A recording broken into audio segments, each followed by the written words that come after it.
Very very good morning all my dear students, this is Pradyumna और आज हम start करने वाले हैं रिवीजन फॉर बिजनेस स्टूडेंट्स। आप ये सारी चीजें पढ़ चुके हैं, आपके पास नोट्स भी प्रॉपर बने हुए हैं। बस मैं इनको दोबारा एक्सप्लेन कर रहा हूँ आपको, ताकि एग्जाम में आप बहुत इजीली कंफर्टेबल होकर ये सारी की सारी चीजें सॉल्व करते हैं। स्टूडेंट्स, बहुत सारे ऑब्जेक्टिव आपको मिलने वाले हैं, क्योंकि मैंने आपको पहले ही बता दिया 25 ऑब्जेक्टिव्स होंगे, 4 ऑप्शन होंगे, बेस्ट वन पिक करना है, ठीक है ना। अब बात आती है कि ऑब्जेक्टिव कैसे होंगे, बस इन्हीं में से निकलेंगे, जो मैं पढ़ा रहा हूँ इन्हीं में से निकलेंगे, एक भी बाहर से नहीं होगा, ठीक है ना। अब आप कितना मेहनत करते हैं ये आपके ऊपर डिपेंड करेगा students. Okay, so now let's start types of a business objective. हमें बिजनेस ऑब्जेक्टिव्स के टाइप्स के बारे में स्टडी करना है। अगर हम बात करते हैं types of business objective, so now there are two types of business objective. Number 1 economic, number 2 social. अब बात करते हैं टाइप्स ऑफ बिजनेस ऑब्जेक्टिव, यानी कि बिजनेस ऑब्जेक्टिव के कौन कौन से टाइप्स हैं। यानी कि अगर हम सीधे सीधे बोलें, है ना, बिना किसी टेक्निकल लैंग्वेज के, तो जो बिजनेस होता है उसके कौन कौन से ऑब्जेक्टिव्स होते हैं। भाई जो ऑब्जेक्टिव है उनको हमने यहाँ 2 पार्ट्स में डिस्ट्रीब्यूट कर लिया है। Number 1 economic, number 2 social. यानी कि एक तो होते हैं इकोनॉमिक ऑब्जेक्टिव और दूसरे होते हैं सोशल ऑब्जेक्टिव। याद रखना, अगर बात की जाए आपसे बिजनेस ऑब्जेक्टिव्स की, तो हमें ध्यान रखना है 2 होंगे objective, number 1 economic, number 2 social objectives. Okay, so अब हम बात करेंगे इकोनॉमिक ऑब्जेक्टिव कौन से होते हैं और सोशल ऑब्जेक्टिव्स कौन कौन से होते हैं।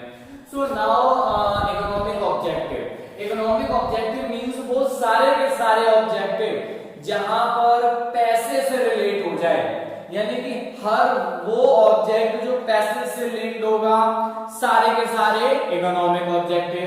बट बात करें अगर हम सोशल ऑब्जेक्टिव की, तो वो ऑब्जेक्टिव जो इकोनॉमी से रिलेटेड नहीं है, यानी कि पैसे से तो रिलेटेड नहीं है, बट हमारी जो सोसाइटी है उससे रिलेटेड है, सोसाइटी के बेटरमेंट से रिलेटेड है ना, that is economic sorry social objective. हम बात करने वाले हैं यहाँ पर इकोनॉमिक ऑब्जेक्टिव की। इकोनॉमिक ऑब्जेक्टिव मैंने आपको बता दिया, जो फाइनेंशियली रिलेशन हो इकोनॉमिक ऑब्जेक्ट, इसमें पॉइंट नंबर 1 अर्निंग प्रॉफिट। अब इकोनॉमिक ऑब्जेक्टिव की बात की हमने, पॉइंट नंबर 1 बताया अर्निंग प्रॉफिट, यानी कि प्रॉफिट अर्न करना, है ना। भाई हर बिजनेस का मेन मोटो क्या है, प्रॉफिट अर्न करना। अगर बिजनेस में प्रॉफिट पॉइंट हटा दिया जाए तो क्या आप बिजनेस करना चाहोगे? नो। क्यों बिजनेस करना चाहते हो? For maximum earning of profit, यानी कि ज्यादा से ज्यादा प्रॉफिट अर्न करने के लिए, ठीक है ना। इसके बाद नेक्स्ट पॉइंट है सर्वाइवल। सर्वाइवल मीन भाई आप प्रॉफिट भी क्यों कर रहे हैं हमारे, क्योंकि हमें अपनी लाइफ को आगे बढ़ाना है, हमें अपने जीवन को चलाना है, ठीक है ना। भाई अगर हम प्रॉफिट अर्न नहीं करेंगे तो अपनी लाइफ को आगे बढ़ाने के लिए भाई चीजों को हम कैसे मेंटेन करेंगे। फॉर एग्जांपल आप अपने घर में देखोगे बहुत सारे खर्चे होते हैं, सब्जी लाना, ठीक है ना, और आटा, ये सारे खर्चे हैं। भाई फर्नीचर खरीदना, अपने कंफर्ट जोन के लिए चीजें खरीदना, एसी लगवाना, कूलर लगवाना, ये सब कहां से आएगा? भाई जब प्रॉफिट होगा तो सर्वाइवल के लिए भी चीजें आएंगी। यानी कि नंबर 1 प्रॉफिट अर्न करना है, मोटो इकोनॉमी, नंबर 2 सर्वाइवल, यानी कि जैसे जीवन जीने के लिए। नेक्स्ट है ग्रोथ। भाई अगर प्रॉफिट नहीं होगा तो क्या आप अपने बिजनेस की ग्रोथ कर पाओगे? सोचिए, नहीं कर पाओगे, ठीक है ना। भाई ग्रोथ तभी होगी जब प्रॉफिट होगा, प्रॉफिट होगा तो अपने बिजनेस को बढ़ाओगे, अपने बिजनेस के लिए नई नई यूनिट्स को स्टार्ट करोगे, नए नए स्टार्टअप लोगे। अगर ये सब चीजें नहीं होंगी तो क्या आप नए नए स्टार्टअप लोगे? नहीं, ठीक है ना, ताला डाल के घर चले जाओगे। सेकंड पॉइंट है, बात करते हैं सोशल ऑब्जेक्ट की। सोशल ऑब्जेक्ट में मैंने भी बताया कि जो भी सोसाइटी से रिलेटेड ऑब्जेक्ट होते हैं हम उनको बोलते हैं सोशल ऑब्जेक्ट। अब सोसाइटी से रिलेटेड कौन कौन से ऑब्जेक्टिव हो जाते हैं, जरा हम उन पर बात करते हैं। यानी कि यहाँ पर होता है पैसे की, प्रॉफिट की, ग्रोथ की, और साथ में किसकी बात नहीं होनी है? सर्वाइवल की। जहां पर पैसे लग रहे हैं, पैसे है ना, उन चीजों की बात नहीं होनी यहाँ पर, बस समाज से, सोसाइटी से रिलेटेड बात होनी है, क्योंकि एक बिजनेस फाइनेंशियली भी होता है और सोशल भी ऑब्जेक्ट अपने स्टैंड करता है, याद रखिएगा, क्योंकि आजकल विदाउट सोशल ऑब्जेक्टिव कुछ भी नहीं है, हर चीज में सोशल ऑब्जेक्ट आपको मैनेज करना पड़ेगा। चलिए, और ये एक अच्छी बात भी होती है। नेक्स्ट है point number 1, for social object quality goods.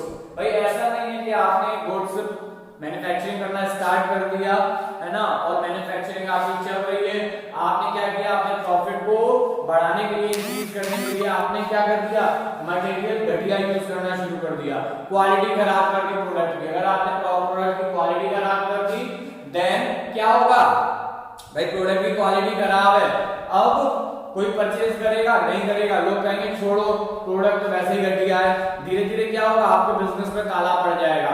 But आप उस अमाउंट पे अच्छा प्रोडक्ट दे रहे हैं, नंबर 1 लोगों के पास अच्छी चीज पहुंचेगी, ठीक है ना, और लोग आप भाई लोगों को फायदा होगा क्योंकि अच्छा प्रोडक्ट मिला, अच्छा प्रोडक्ट मिला तो लोग आपको प्रेफरेंस भी देंगे। फॉर एग्जांपल बात कर लेते हैं जैसे देसी घी, देसी घी के बहुत सारे ब्रांड है मार्केट के अंदर, है ना, बट कुछ नाम से ही बिकते हैं केवल, ठीक है ना।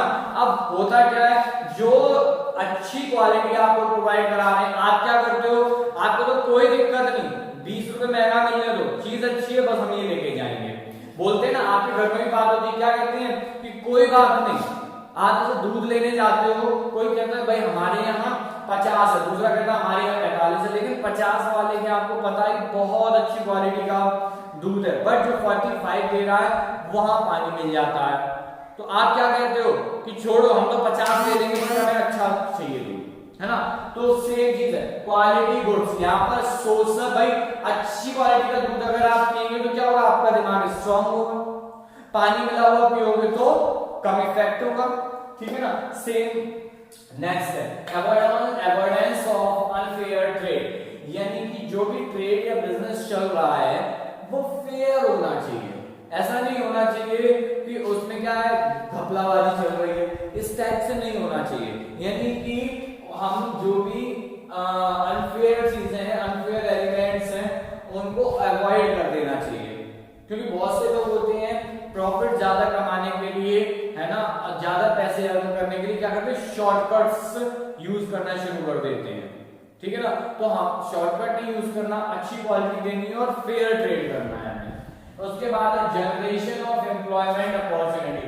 भाई एक बिजनेस है, बहुत अच्छा चला, आपका बिजनेस था, आपने क्या किया, एक मैन्युफैक्चरिंग यूनिट मैनपुरी में लगाई, बहुत अच्छी ग्रोथ करी, दूसरी मैन्युफैक्चरिंग यूनिट आपने फिरोजाबाद में लगा दी जाके, तो जब आपने दूसरी मैन्युफैक्चरिंग यूनिट फिरोजाबाद में स्टैब्लिश की, तो क्या वहां पर और लोगों को एम्प्लॉयमेंट नहीं मिलेगा, ऑब्वियसली बात है मिलेगा।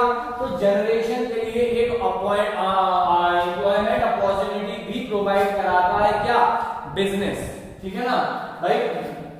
नेक्स्ट पॉइंट है वेलफेयर ऑफ एम्प्लॉइज, ठीक है ना भाई, यहां हम बात कर रहे हैं वेलफेयर ऑफ एम्प्लॉइज की। तो होगा क्या, कोई भी एक बिजनेस स्टार्ट होगा, अब ऐसा तो नहीं है कि बिजनेस ने अपना स्टार्टअप ले लिया, अब उसे एम्प्लॉइज भी हायर कर लिए, सैलरी भी दे रहे हैं, बट उनके हित की बात नहीं की जा रही, उनका ध्यान नहीं रखा जा रहा, एम्प्लॉइज से कोई मतलब ही नहीं है, बस अपने काम करे गए, है ना, और उनके भले की कोई बात नहीं की जा रही, तो क्या होगा, बिजनेस धीरे धीरे ठप हो जाएगा। क्यों हो जाएगा बंद, रीजन भाई आप एम्प्लॉइज का ध्यान रखोगे तो एम्प्लॉई आपको 100% देगा अपना, तो इसलिए welfare of employees is most important factor for business.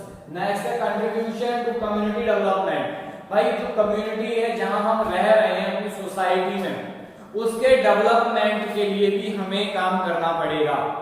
अच्छा, अब कैसे उसके डेवलपमेंट के लिए काम करेंगे, ये भी सोचने वाली बात है, ठीक है ना।